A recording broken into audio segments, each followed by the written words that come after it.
नमस्कार, मेरा नाम मिहिर गौतम है और आज एनडीटीवी एक्सप्लेनर में बात उस समस्या की जो शहरों में, कस्बों में बहुत तेजी से बढ़ रही है।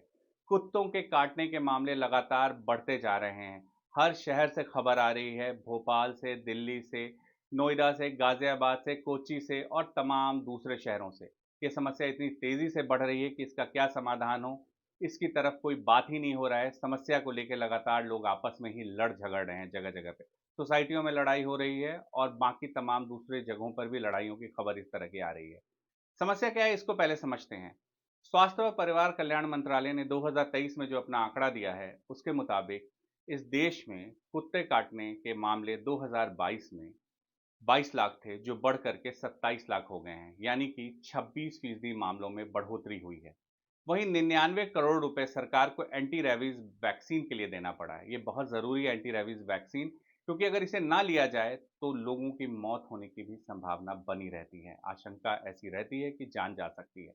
वहीं इसके बाद आगे बढ़ते हैं। डब्ल्यूएचओ ने एक आंकड़ा दिया है। डब्ल्यूएचओ का आंकड़ा कहता है कि हर साल करीब 55,000 लोगों की मौत कुत्तों के काटने की वजह से हो जाती है, जिनमें 36% मौतें सिर्फ भारत में होती है। ये आंकड़ा भी करीब 20,000 के आसपास जाता है। आखिर ऐसा क्या होता है कि भारत में इतनी ज़्यादा मौतें हो रही है और बाकी जगहों पर इस तरह की खबरें कम आ रही हैं? इसे समझने की ज़रूरत है। देखिए, नगर निगम का काम है कि वो कुत्तों की नसबंदी करें, वो कुत्तों को ले जा करके वैक्सीनेशन करें उनका, लेकिन ये काम भारत में होता हुआ बहुत कम दिखता है। लगातार कुत्तों की बढ़ती संख्या को देख करके आप समझ सकते हैं कि नसबंदी नहीं की जाती है।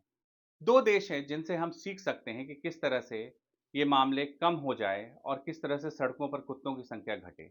नीदरलैंड का और जर्मनी का उदाहरण हम लेते हैं। नीदरलैंड ने क्या किया कि अपने यहाँ देसी नस्ल के कुत्तों को पालने के लिए लोगों को प्रोत्साहित किया। दूसरा, नीदरलैंड ने ये किया कि वो ले जा करके कुत्तों को ले जाते थे, उनका टीकाकरण करते थे, उसके बाद टीकाकरण के बाद नसबंदी करते थे और उसके बाद उन कुत्तों को छोड़ते थे।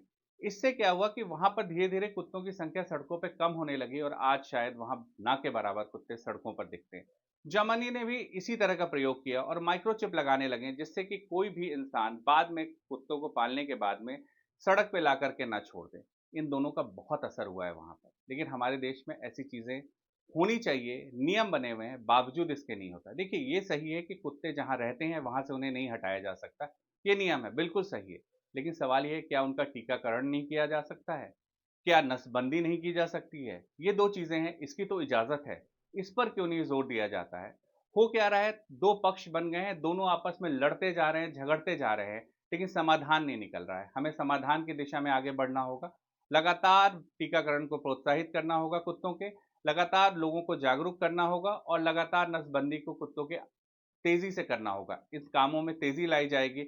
हर जगह शेल्टर होम बनाए जाएँ, जहाँ पर जो बीमार कुत्ते हैं उनको ले जाकर के रखा जाए और इस समस्या का समाधान निकल सकता है। बहुत मुश्किल नहीं है, इसके लिए प्रयास की ज़रूरत है। अगर तमाम चारों तरफ से प्रयास हुए तो ये समस्या भी हल हो सकती है और यकीन मानिए, जो संख्या बढ़ रही है 22 लाख से 27 लाख, वो घट करके हो सकता है कि 2-3 साल में हमारे यहाँ बहुत कम मामले सामने आए कुत्ता काटने के। तो फिलहाल एनडीटीवी एक्सप्लेनर में इतना ही। नमस्कार।